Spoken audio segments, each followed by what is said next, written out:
Hello students, welcome to online biology class. Today we are going to cover day 3 of chapter 3. Every day you would be attending the online class and doing the homework for that day. Make sure that you have your textbook and notebook all the times with you while you are attending the class. For any queries, you will be having a synchronized session where you can interact and clarify your doubts. I hope children you are ready with your last day's home assignment. You are being given a home assignment that is to draw the external structure of human heart. I hope you have done with it. Right? Don't keep your work pending and do the work as the day itself.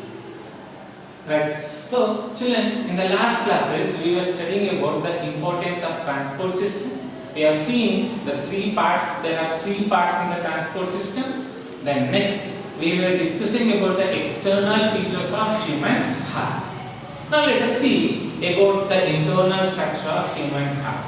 Before going that, let us try to revise what we have seen in external structure of human heart. You can look after, this is the external structure of human heart. So in this external structure you can see, so the stumps, right? So whatever we have studied, then we have seen about the blood vessels. We have discussed that then it is being into 4 chambers. You can see upper 2 chambers here, right? So now let us try to see about the internal structure of the heart. Now how to see the internal structure of the heart? With the help of the scale pen or otherwise with the help of a blade, what you need to do? You need to cut the heart open, right? So like a book, you need to open it. So when you open that, this is the structure. So what you are going to see internal. So we call this one as internal structure of human heart. As we have discussed, it is a hollow organ. You can see the 4 rooms are the waste chambers what we are going to form. The 4 rooms are 4 chambers which are being present. Right? 1, 2, 3 and 4. Right? So yesterday we were discussing with the help of a pen refill or with the help of the straw, when you are going to place inside the stumps, you can find, right, the hollow space which is being present. Right? So now in these 4 rooms or 4 chambers are going to be present inside the heart. Then this is the first thing. It is a hollow organ. It is muscular. The next, so internally you are being seen that which is being divided into 4 chambers. Now 2 of the chambers are towards the right side and 2 chambers are located to the left side.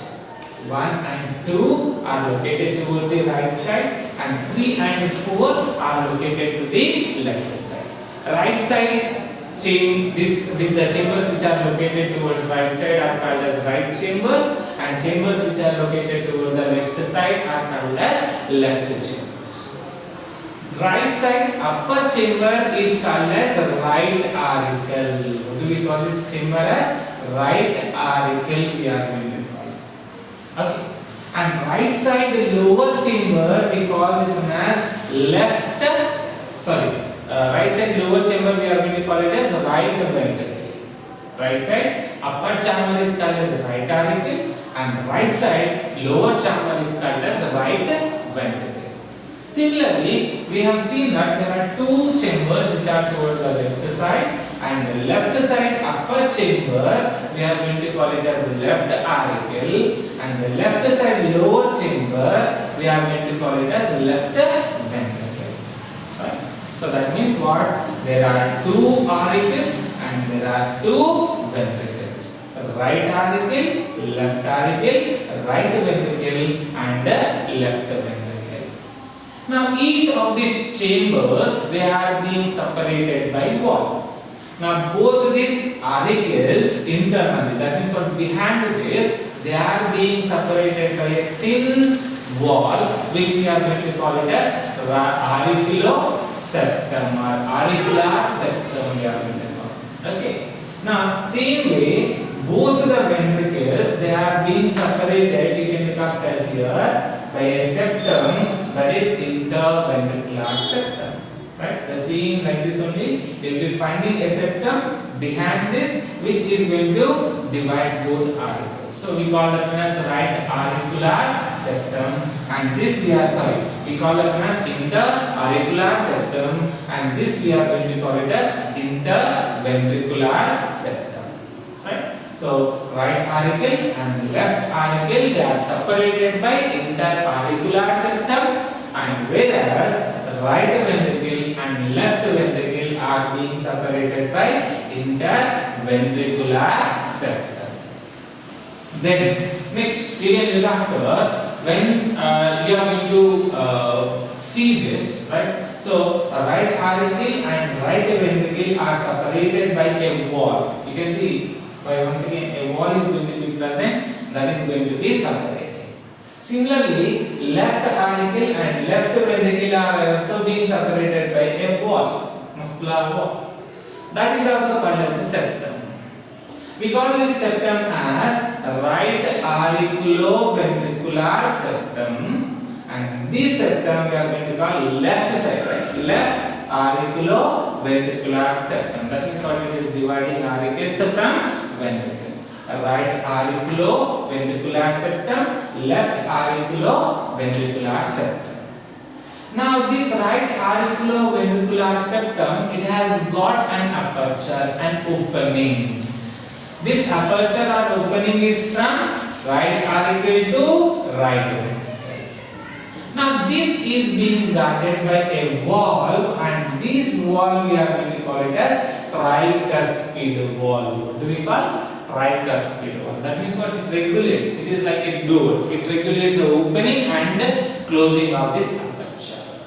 Similarly, left auriculoventricular septum, this is also having an aperture or opening, and this opening is being guarded by bicuspid wall or mitral wall. What do we call?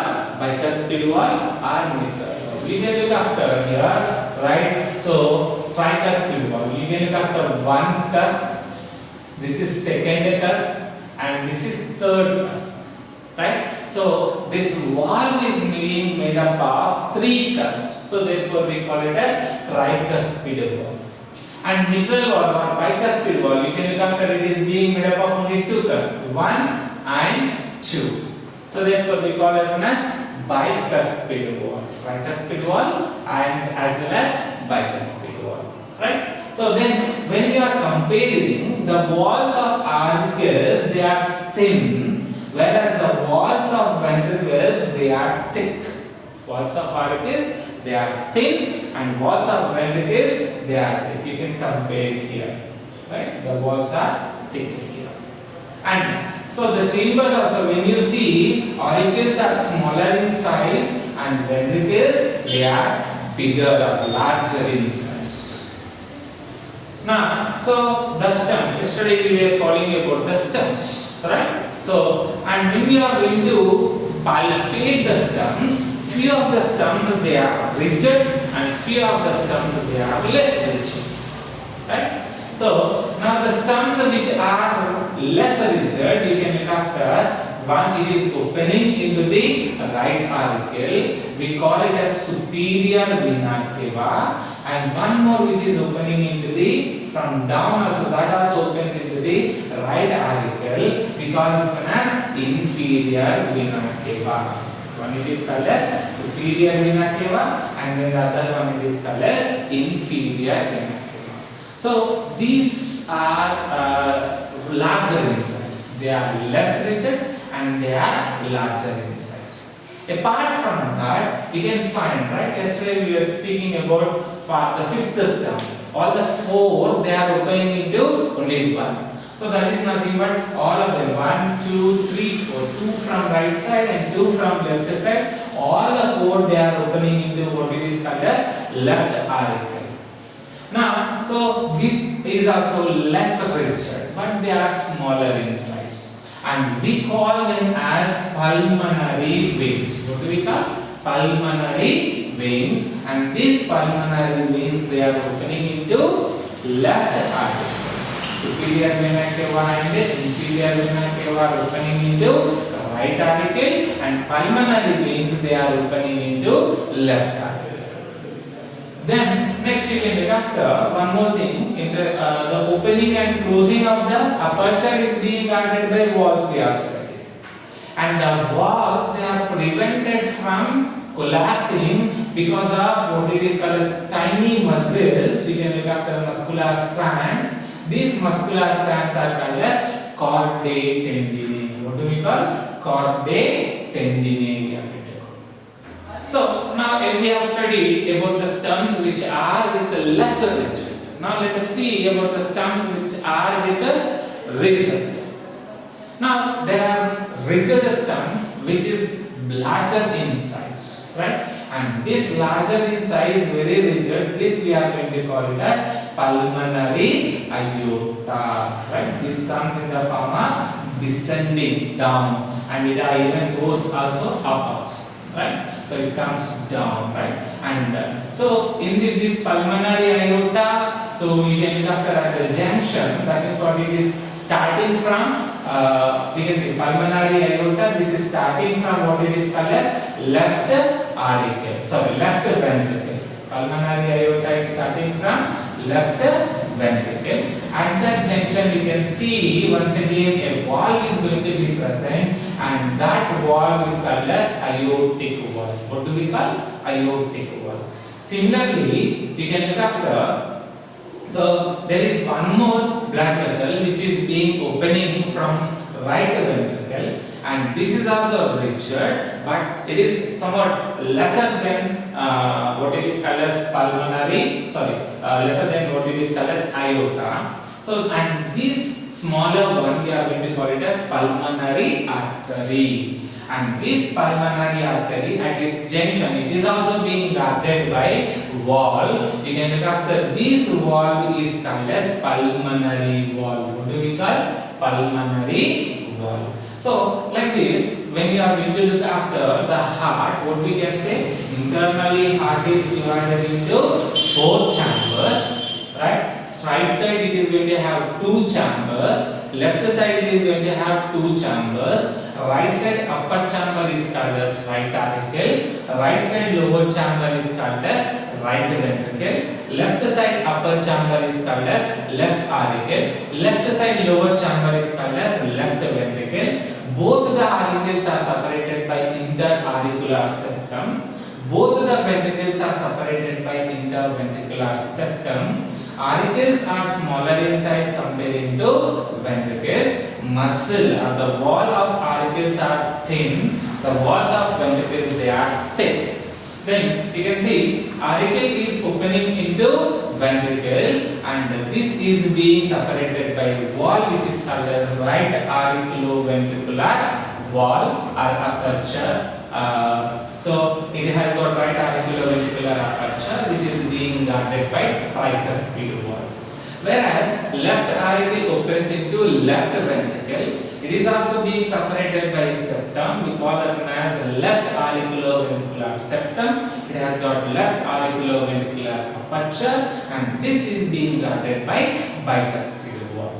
And these walls, opening and closing of this wall, these walls are prevented from collapsing because of muscular strands or fibers which are called as chordae tendineae.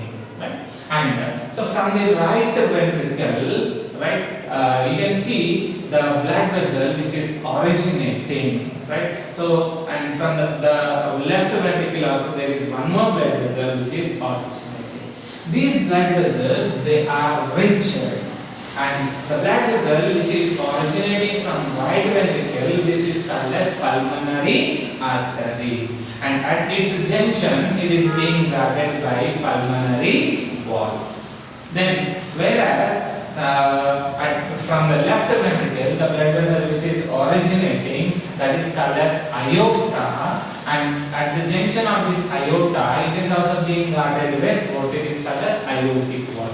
These two blood vessels they are thick in, they are rigid. Whereas you can see some other blood vessels, they are less rigid and they are less rigid, larger diameter blood vessels. One is superior vena cava and inferior vena cava, which are opening into right auricle, and pulmonary veins which are opening into left auricle. So like this, so we can see about the internal structure of the heart. Now let us see how the blood is entering into the heart. The superior vena cava, it carries the blood, deoxygenated blood from the upper, what it is called as, from the upper regions of the heart. That means what? Head and neck to heart. Whereas inferior vena cava, it carries the deoxygenated blood from lower parts of the body. From upper parts of the body, the deoxygenated blood is being carried by superior vena cava, and from the lower parts of the body, so the inferior vena cava carries the blood. So now the blood, deoxygenated blood is pumped into right auricle. From right auricle, it is moving into right ventricle. From right ventricle, it enters into pulmonary artery. Right? So here, the tricuspid valve, it prevents the reverse flow of blood from right ventricle to right auricle. Now what happens? Now from here, pulmonary artery supplies the deoxygenated blood to right side lung and also left side lung, and the oxygenated blood comes from pulmonary veins into left auricle. From left auricle it enters into left ventricle. From left ventricle it enters into aorta, and from aorta it supplies the blood to all the parts of the body. Right? So like this, so this is about the internal structure of heart and how blood is being taken by the heart. So now children, today's homework we are going to write down about describe internal structure of heart with a neat labeled diagram. Right? What is your today's home assignment is describe internal structure of heart with a neat labeled diagram. Thank you children. Have a nice day.